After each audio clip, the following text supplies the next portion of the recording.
Debt is more addictive than opium. The United States of America is high on mountain of debt and unfunded liabilities. A financial catastrophe is unfolding. The economy is addicted to government bailouts. Those who are asking for more government interference are asking ultimately for more compulsion and less freedom. We have created the weakest economy in history, goosed by the biggest borrowing in history, increasing government spending more than ever, and running the biggest deficits in history over 3 to 4 trillion. We now sit at an all-time high in income inequality. With 6 people control more wealth than the bottom 60% of all Americans combined. We have an unsustainable economic model. Our road infrastructure continues to crumble, but our taxes keep on increasing.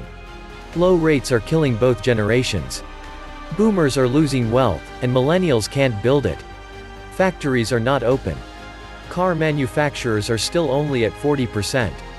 Unemployment remains sky high, the threat of a fresh wave of layoffs is rising. The government is lying about true inflation and unemployment figures. The books are cooked. We still have around 40 million unemployed.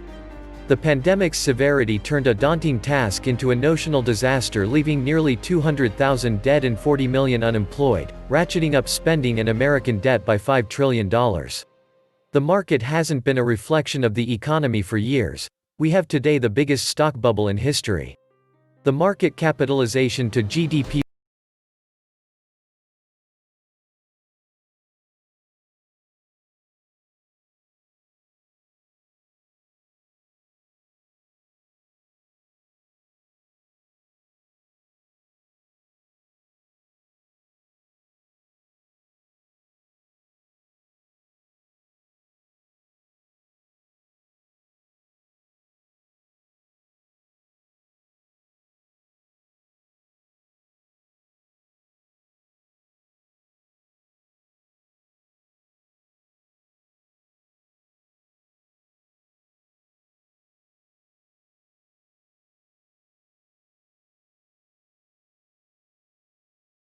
trading days. You don't. Now, it could come back. Yeah, of course, the stock market could come back. This is all the Fed's doing. They have conditioned a whole generation that the Fed has their backs and that bear markets no longer exist, so just buy the dip. The Fed has got the markets back. The Fed is the market's friend. In fact, the Fed is the market's only friend. The Fed is the only thing the market's got going for it. Our nation's economy is not going to recover within our lifetimes. Our nation and our economy, unfortunately, will not survive as we have known it to be in the past. It is way too far gone now to recover. Federal debt, corporate debt, consumer debt, and student loan debt are all at record highs and still growing. There is no way out of this mess we have created for ourselves. Equally sad and upsetting is that we are rapidly heading in the wrong direction towards becoming a third world nation, where we turn upon one another like uncivilized mobsters in our future quest for survival of the fittest of our species and relentless misery and suffering. Not only the USA are a divided moral trainwreck internally.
Bankers stick together. They all believe a weak currency is good for a nation. The race to the bottom continues. Who will be the final winner in destroying their currency completely? Central banks are made up of bureaucrats and academics who do not know what they're doing. They do not know how markets work. They don't know much about the real world. These guys can't save the world. All they want to do is save their jobs. Jim Rogers. The central bankers are trying to save their jobs, not the economy. They are trying to save their job at the expense of everyone else's job. They work for the government. They are employees. They only answer to the voters. If the voters are angry, they vote them out of office. So, they don't care about the economy. They will print trillions of dollars, even if it means it's going to kill the US economy. As long as they get re-elected this coming elections. They don't care about the US or voters, only in keeping their positions of power. They know exactly they are merely carrying out the agenda set by their owners. This is the only to save their jobs. The owners of central banks do not set up central banks to serve you or me, but themselves. The ultimate objectives of owners of central banks are owners of everything: tangible assets, productive businesses, lenders, creditors. Look around, this is playing out right now. Eventually, loose monetary policy will damage real savings to the point that the economy can no longer sustain sufficient economic growth. At that point, it will become clear that money printing can't create economic growth. The Fed keeps printing money.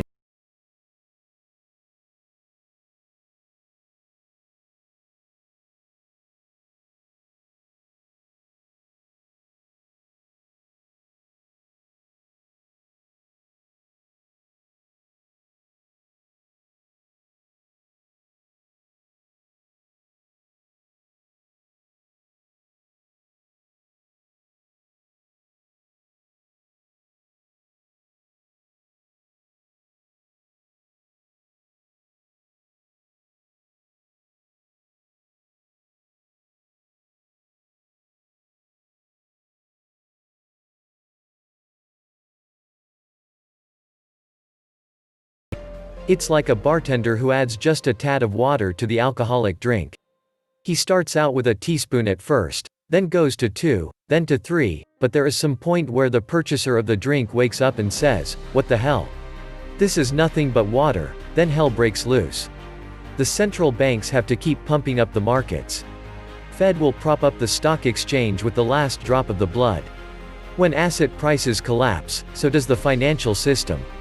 When bankers have been lending to inflate asset prices. Kamikaze. What the individual American has to realize is that the policy of inflation makes it impossible for him to organize his working, earning, spending, and saving in such a way that he could provide for the future of his family. This is why the inflationary policy is the most radical revolutionary institution in the world. Ludwig von Mises. The solution is to be out of debt. With no debt, you have a lot of options.